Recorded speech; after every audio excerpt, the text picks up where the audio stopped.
October 2 Gandhi ജയന്തിയാണ്. എല്ലാ പ്രേക്ഷകർക്കും ഹൃദയം നിറഞ്ഞ ഗാന്ധി ജയന്തി ആശംസകൾ. സത്യം പറഞ്ഞ ഗാന്ധിജി എന്തിനാണ് ഇത്ര ബുദ്ധിമുട്ടിയത്, ഇത്ര ബന്ധപ്പെട്ടത്, എന്തിനു വേണ്ടിയാണ് അഹിംസാത്മകമായ സമരം നടത്തി ഈ സായിപ്പന്മാരെ അവരുടെ മാതൃദേശത്തേക്ക് മടക്കി വിട്ടതെന്ന് എത്ര ആലോചിച്ചിട്ടും മനസ്സിലാവുന്നില്ല. ദൈനംദിന അടിസ്ഥാനത്തിൽ രാജ്യത്ത് അഴിമതി വർദ്ധിക്കുകയാണ്, വർഗീയ ചിന്ത വർദ്ധിക്കുകയാണ്, അസഹിഷ്ണുത വർദ്ധിക്കുകയാണ്, മനുഷ്യർക്കും മനുഷ്യരും തമ്മിലുള്ള സ്നേഹം ഇല്ലാതായിക്കൊണ്ടിരിക്കുകയാണ്. രാഷ്ട്രീയക്കാർക്കാണെങ്കിൽ ആക്രാന്തം കൂടിക്കൊണ്ടേയിരിക്കുകയാണ്. 4 ആൺമക്കളുണ്ടായിട്ട് ഒരാൾ പോലും രാഷ്ട്രീയത്തിൽ കൊണ്ടുവരാതെ മരിച്ച ഒരാളാണ് മഹാത്മാഗാന്ധി എന്ന് നമുക്കറിയാം. 4ൽ 3 മക്കൾ ഗാന്ധിജി അനുസരിക്കുന്നവരുണ്ട് ആയിരുന്നു, ഒരാൾ മാത്രമേ വഴിതെറ്റിപ്പോയി. ആ 3 പേരിൽ ഒരാളെ പോലും പൊതുരംഗത്ത് കൊണ്ടുവരികയോ അവരെ ഒരു പാർലമെൻറ്റ് മെമ്പറോ പഞ്ചായത്ത് മെമ്പറോ പോലും ആക്കുകയും ചെയ്തില്ല.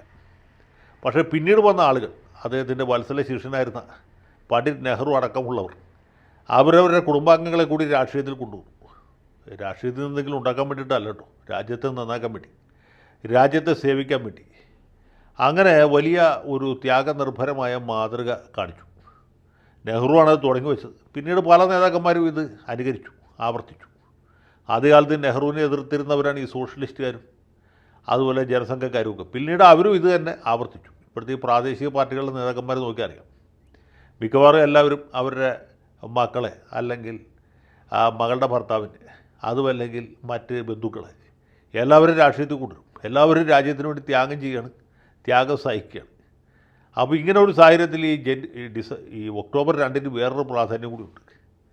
1963 ഒക്ടോബർ 2 വിഖ്യാതമായ കാമരാജ് പ്ലാൻ നടപ്പിൽ വന്നു. അന്ന് മദ്രാസ് മുഖ്യമന്ത്രിയായിരുന്നു കാമരാജ്. സംസ്ഥാനത്തിൻ്റെ പേര് മദ്രാസ് എന്നായിരുന്നു, തമിഴ്നാട് എന്നാക്കി മാറ്റിയിരുന്നില്ല. മദ്രാസ് മുഖ്യമന്ത്രിയായിരുന്ന കാമരാജിന് പെട്ടെന്ന് ഉണ്ടിരുന്ന നായർക്കൊരു ഒരു വിളി തോന്നി എന്ന് പറഞ്ഞ പോലെ ഒരു വെളിപാടുണ്ടായി. അദ്ദേഹം ഈ ഒക്ടോബർ 2 മദ്രാസ് മുഖ്യമന്ത്രി സ്ഥാനം രാജിവെച്ചു. എന്നിട്ട് രാജ്യത്തോടൊരു വലിയ പ്രഖ്യാപനം നടത്തി.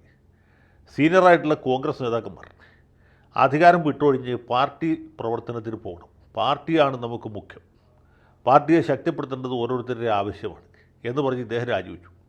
ആ മാതൃക പിന്തുടർന്ന് രാജിവെക്കാനായിട്ട് വേറെ 5 മുഖ്യമന്ത്രിമാരും വളരെ സീനിയറായിട്ടുള്ള 6 ക്യാബിനറ്റ് മന്ത്രിമാരും നിർബന്ധിതരായി. ഈ ക്യാബിനറ്റ് മന്ത്രിമാർ ആരായിരുന്നു കൂടി പറഞ്ഞാലേ അതിൻ്റെ സ്വാരസ്യം മനസ്സിലാവുകയുള്ളൂ. അതിൽ ഏറ്റവും പ്രധാനപ്പെട്ട ആൾ ലാൽ ബഹദൂർ ശാസ്ത്രിയും മറ്റൊരാൾ നമ്മുടെ മൊറാർജി ദേശായിയുമായിരുന്നു. പിന്നെ എസ് കെ പാട്ടീൽ മുതൽ വേറെ പല ആൾക്കാരും രാജിവെക്കേണ്ടി വന്നു. കാരണം ഒരുപാട് കൊല്ലമായിട്ട് ഇവർ കേന്ദ്രമന്ത്രിമാരായിട്ട് ഇരിക്കുകയാണ്, അല്ലെങ്കിൽ സംസ്ഥാന മുഖ്യമന്ത്രിമാരായിട്ട് ഇരിക്കുകയാണ്.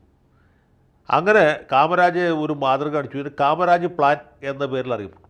സത്യത്തിൽ പ്ലാൻ കാമരാജിൻ്റെ പേരിലാണ് നടപ്പാക്കിയെങ്കിലും അതിൻ്റെ കോപ്പിറൈറ്റ് അല്ലെങ്കിൽ പേറ്റൻറ്റ് ജവഹർലാൽ നെഹ്റുവിൻ്റെ ആയിരുന്നു. ഇത് പ്രകാരമാണെങ്കിൽ ആദ്യം രാജിവെക്കേണ്ട നെഹ്റു അല്ലേ. കാരണം നെഹ്റു 46 തൊട്ട് ഇന്ത്യയുടെ പ്രധാനമന്ത്രിയായിട്ട് ഇരിക്കുകയാണ്. സ്വാതന്ത്ര്യം കിട്ടുന്നതിന് മുമ്പ് പുള്ളി ഈ കസേരയിൽ കയറിയിരുന്നതാണ്. 63 ആയപ്പോഴത്തേക്കും അദ്ദേഹത്തിൻ്റെ ആരോഗ്യം വളരെ ക്ഷയിച്ചു, തീരെ വയ്യാതെ. പക്ഷേ അദ്ദേഹം രാജിവെച്ചില്ല. അദ്ദേഹം ഈ മാതൃക പിന്തുടരാൻ മറ്റുള്ള കോൺഗ്രസ് നേതാക്കന്മാരോട് ആഹ്വാനം ചെയ്തു. ഏത് നിയമവും നെഹ്റുവിന് ബാധകമല്ല, ബാക്കിയുള്ളവർക്ക് ബാധകം. സത്യത്തിൽ ഈ കാമരാജ് പ്ലാനിൻ്റെ പുറകിലുള്ള ബുദ്ധി നെഹ്റുവിൻ്റെ ആയിരുന്നു. പ്ലാൻ നെഹ്റുവിൻ്റെയാണ്, പേര് കാമരാജിൻ്റെ. നെഹ്റുവിൻ്റെ ഉദ്ദേശം എന്താണെന്ന് വെച്ചാൽ ഈ സീനിയറായിട്ടുള്ള നേതാക്കന്മാർ പോകുന്ന ഒരു ഒഴിവിലേക്ക് അദ്ദേഹത്തിൻ്റെ മകൾ, അദ്ദേഹത്തിൻ്റെ ഏക മകളായ ഇന്ദിരാ പ്രിയദർശിനിയെ ഉയർത്തിക്കൊണ്ടുവരിക എന്നുള്ളതായിരുന്നു. പക്ഷേ അത് പൂർണ്ണമായിട്ട് നടപ്പാകുന്നതിന് മുമ്പ് ചെറിയൊരു അബദ്ധം പറ്റി. അതായത് 63 ഒക്ടോബറിലാണല്ലോ കാമരാജ് പ്ലാൻ നടപ്പിൽ വന്നത്. 64 ജനുവരിയിൽ നെഹ്റുവിന് പക്ഷാഘാതം ഉണ്ടായി, സ്ട്രോക്ക് ഉണ്ടായി. അദ്ദേഹത്തിന് വലിയ തോതിൽ ശക്തിക്ഷയം സംഭവിച്ചു. അതുകൊണ്ട് പ്രധാനമന്ത്രിയുടെ ചുമതല നിറവേറ്റാൻ പറ്റാതെ വരികയും വകുപ്പില്ലാ മന്ത്രിയായിട്ട് ലാൽ ബഹദൂർ ശാസ്ത്രിയെ കൊണ്ടുവച്ചു. അപ്പോൾ എല്ലാ ഫയലും ലാൽ ബഹദൂർ ശാസ്ത്രി നോക്കും. പിന്നെ നെഹ്റുവിൻ്റെ വിരലടയാളോ ഒപ്പോ എന്തെങ്കിലുമൊക്കെ അവിടെ ഫോർജ് ചെയ്യും. ഇതാണ് ചെയ്തുകൊണ്ടിരുന്നത്. പക്ഷേ അതിലും വൈകാതെ ഈ ജനുവരി കഴിഞ്ഞ് മെയ് മാസം 27 രാവിലെ നെഹ്റു മരിച്ചു.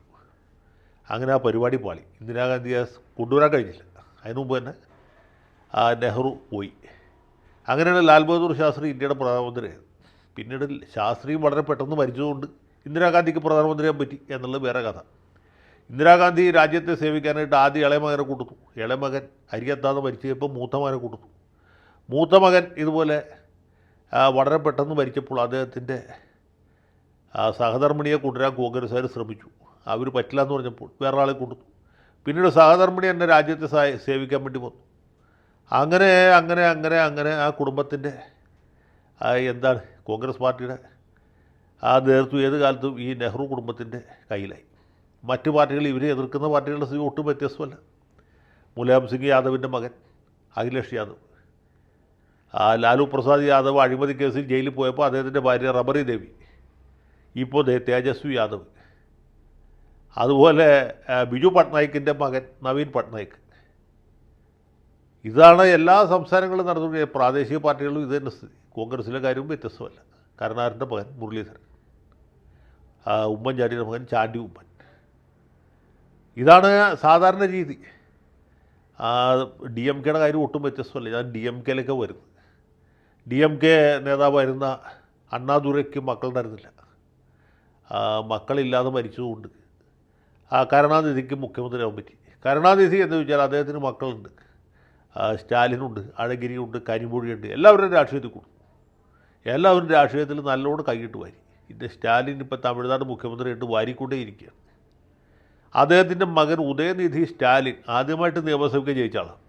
അദ്ദേഹത്തിന് സ്പോർട്സ് മന്ത്രി എന്നുള്ള നിലയ്ക്ക് അദ്ദേഹത്തിൻ്റെ അതിഗംഭീരമായ പെർഫോമൻസ് കണ്ടു തള്ളിയിട്ട് അച്ഛൻ MK സ്റ്റാലിൻ എന്ത് ചെയ്തു, മകനെ കഴിഞ്ഞ ദിവസം ഉദയനിധി സ്റ്റാലിൻ എന്നാണ് അദ്ദേഹത്തിൻ്റെ പേര്, ഉദയനിധിയെ തമിഴ്നാടിൻ്റെ ഡെപ്യൂട്ടി മുഖ്യമന്ത്രിയായിട്ട് നിയമിച്ചു. അങ്ങനെ തമിഴ്നാടിന് താരതമ്യേന ചെറുപ്പക്കാരനായ ഒരു ഡെപ്യൂട്ടി മുഖ്യമന്ത്രിയെ കിട്ടി. തമിഴന്മാരൊരു ഭാഗ്യം എന്നുള്ളത് എന്ത് പറയാം. ഇതാ ഇന്ദിരാഗാന്ധി എതിർക്കുന്ന പാർട്ടികളുടെ അവസ്ഥ ഇതാണ്. കരുണാനിധി കഴിഞ്ഞാൽ സ്റ്റാലിൻ കഴിഞ്ഞാൽ ഉദയനിധി, ഇനി ഉദയനിധി കഴിഞ്ഞാൽ അസ്തമയനിധി. അങ്ങനെ പല പല നിധികളിങ്ങനെ പൊങ്ങി വന്നുകൊണ്ടിരിക്കുകയാണ്. ഇപ്പം ഞാനിത് പറഞ്ഞതെന്ന് വെച്ചാൽ നമ്മുടെ മുഖ്യമന്ത്രി പിണറായി വിജയൻ്റെ കാര്യമാണ്. അദ്ദേഹം എൻ്റെ പേരിൽ സ്റ്റാലിൻ അല്ലെങ്കിലും പ്രവൃത്തിയിൽ സ്റ്റാലിനാണ്. സാക്ഷാൽ ജോസഫ് സ്റ്റാലിൻ്റെ ആ ഒരു മീശയില്ലാത്ത എഡീഷനാണ് നമ്മുടെ മുഖ്യമന്ത്രി. മീശയില്ലാത്ത സ്റ്റാലിൻ എന്ന് പറയാം. സാക്ഷാൽ സ്റ്റാലിന് മീശയുണ്ടായിരുന്നു. സംഗതി കയ്യിലിരിപ്പൊക്കെ സ്റ്റാലിൻ്റെയാണ്. സ്റ്റാലിന് ബെറിയ ഉണ്ടായിരുന്ന പോലെ മുഖ്യന് ശശിയുണ്ട്. അവിടെയും സംഗതി കൃത്യമാണ്. പക്ഷേ സ്റ്റാലിൻ്റെ മകളെ കെട്ടിയവൻ റഷ്യൻ രാഷ്ട്രീയത്തിലുണ്ടായിരുന്നില്ല. ഇത് ആ കാര്യത്തിൽ ഭാഗ്യവാനാണ്. മകന് രാഷ്ട്രീയത്തിൽ താല്പര്യമില്ലെങ്കിലും മകളെ കെട്ടിയവൻ DYFIയുടെ അഖില ലോക പ്രസിഡൻ്റായിരുന്നു. അദ്ദേഹത്തെ ആദ്യമായിട്ടാണ് നിയമസഭയ്ക്ക് ജയിക്കുന്നതെങ്കിലും പൊതുമരാമത്ത് മന്ത്രിയാക്കി. MK സ്റ്റാലിൻ പോലും അത്രയും ചെയ്തില്ല. സ്പോർട്സ് വകുപ്പേ കൊടുത്തു. അങ്ങനെ പൊതുമരാമത്ത്, ടൂറിസം എന്നീ 2 വകുപ്പുകൾ ഗംഭീരമായിട്ട് ഭരിച്ച് രാജ്യത്തിന് തന്നെ മാതൃകയായി മാറിയിരിക്കുകയാണ്. ലോകത്ത് തന്നെ ഇത്ര നല്ല റോഡുകൾ ഒരു സ്ഥലത്തുമില്ല. ന്യൂയോർക്കിലും ഇല്ല, ന്യൂജേഴ്സിയിലും ഇല്ല എന്ന് പുള്ളി കഴിഞ്ഞ ദിവസം പറഞ്ഞു. അവനവൻ്റെ മരുമോനെക്കുറിച്ചാവുമ്പോൾ അങ്ങനെയല്ലേ പറയാൻ പറ്റുള്ളൂ. അല്ലെങ്കിൽ വീട്ടിൽ ചെല്ലുമ്പോൾ മകൾ മുഖം വീർപ്പിക്കും. അതുകൊണ്ട് പുള്ളി പറഞ്ഞു, ഇതേ ലോകത്ത് തന്നെ ഇത്ര നല്ല റോഡുകളില്ല, ന്യൂയോർക്കിൽ പോലും ഇല്ല എന്ന് ന്യൂയോർക്കിൽ നിന്ന് കഴിഞ്ഞ 30 ആഴ്ച വന്ന ഒരാൾ പറഞ്ഞു എന്നാണ് പറഞ്ഞത്. ഏതായാലും ഇത്ര യോഗ്യനായ ഒരാളുണ്ടല്ലോ മുഖ്യമന്ത്രിക്കാണെങ്കിൽ ആരോഗ്യ പ്രശ്നങ്ങളുണ്ട്. അൻവറിൻ്റെ ശല്യം വേറെയുമുണ്ട്. അൻവർ തന്നെയും ഈ റിയാസിനെയാണ് ഉന്നം വയ്ക്കുന്നത്. അതുകൊണ്ട് ആളുകളെ കൊണ്ട് അധികം പറയിപ്പിക്കാതെ അൻവറിൻ്റെ പുറകിൽ CPMൻ്റെ അകത്തുള്ള ചില പ്രമുഖ നേതാക്കന്മാരാണ്, നമുക്കറിയാം. അവരാണ് ഇദ്ദേഹത്തെ വേഷം കെട്ടിച്ച് വഴിയിലേക്ക് ഇറക്കി വിട്ടിട്ടുള്ളത്. അവർക്ക് പറയാൻ മടിയുള്ള കാര്യങ്ങൾ, അവർക്ക് പറയാൻ പേടിയുള്ള കാര്യങ്ങൾ ആണ് അൻവറിനെ കൊണ്ട് പറയിപ്പിക്കുന്നത്. അൻവർ പറയുന്ന എല്ലാ കാര്യങ്ങളും കള്ളമല്ല, ഏതാണ്ട് 80% സത്യമാണ് എന്ന് മാത്രമല്ല ഇതിന് വേണ്ടി രേഖകളൊക്കെ എടുത്തു കൊടുത്തിട്ടുള്ളത്. ഈ ആരോപണങ്ങളൊക്കെ ഉന്നയിക്കാനായിട്ട് മൊത്തം മെറ്റീരിയൽസ് സപ്ലൈ ചെയ്തിട്ടുള്ളത്, ക്യാപ്സൂളുകൾ ഉണ്ടാക്കി കൊടുത്തിട്ടുള്ളത് ഈ പറഞ്ഞ വിഭാഗത്തിൽപ്പെട്ട ആൾക്കാരാണ്. അപ്പോൾ ഇദ്ദേഹത്തിൻ്റെ കണ്ണടഞ്ഞു കഴിഞ്ഞാൽ മരുമോൻ്റെ കാര്യം കഷ്ടത്തിലാവും. അതുകൊണ്ട് പുള്ളി ഇരിക്കുമ്പോൾ തന്നെ ഈ കാമരാജ് പ്ലാൻ നടപ്പാക്കിയ ഒക്ടോബർ 2-ാം തീയതി ഞാൻ ബഹുമാനപ്പെട്ട മുഖ്യമന്ത്രിയോട് സ്നേഹപൂർവ്വം പറയുന്നതെന്ന് വെച്ചാൽ അധികം വൈകാതെ അല്ലെങ്കിൽ ഒട്ടും താമസിയാതെ ഡെപ്യൂട്ടി മുഖ്യമന്ത്രിയായിട്ട് മരുമോനെ ഇരുത്തുക. ഇനി ഡെപ്യൂട്ടി മുഖ്യമന്ത്രി ആയിട്ട് ഇരുത്താൻ ബുദ്ധിമുട്ടുണ്ടെങ്കിൽ മുഖ്യമന്ത്രിയായിട്ട് തന്നെ ഇരുത്തുക. മുഖ്യമന്ത്രിക്ക് വാനപ്രസ്ഥത്തിന് പോകാം, മരുമോനെ മുഖ്യമന്ത്രിയുമാകാം. അങ്ങനെ കുടുംബം രക്ഷപ്പെടും. അതാണ് എനിക്ക് പറയാനുള്ളത്. ഏതായാലും ഒക്ടോബർ 2-ാം തീയതി ഒരു മകനെയും രാഷ്ട്രീയത്തിൽ കൊണ്ടുവരാതെ മരിച്ച ഗാന്ധിജിയുടെ ജന്മദിനമാണ്, ഗാന്ധി ജയന്തി ആണ്. സത്യത്തിൽ ഗാന്ധിജി ഒരു വളരെ പരാജയപ്പെട്ട രാഷ്ട്രീയക്കാരനായിരുന്നു. അതുകൊണ്ടാണ് അദ്ദേഹത്തിന് മക്കളെ ആരും ഇതിൽ കൊണ്ടുവരാൻ പറ്റാതെ പോയത്. രാഷ്ട്രീയത്തിൽ നിന്ന് 5 പൈസ ഉണ്ടാക്കാതെ മരിക്കാൻ പറ്റിയത്, ചീത്തപ്പേരുണ്ടാക്കാതെ ലോകത്തു നിന്ന് പോകാൻ കഴിച്ചത്. അപ്പോൾ ഗാന്ധിജിയുടെ പാവന സ്മരണയ്ക്ക് മുന്നിൽ ശിരസ് നമിച്ചുകൊണ്ട് ഈ സംസാരം ഇവിടെ അവസാനിപ്പിക്കുന്നു. ജയ് ഹിന്ദ്.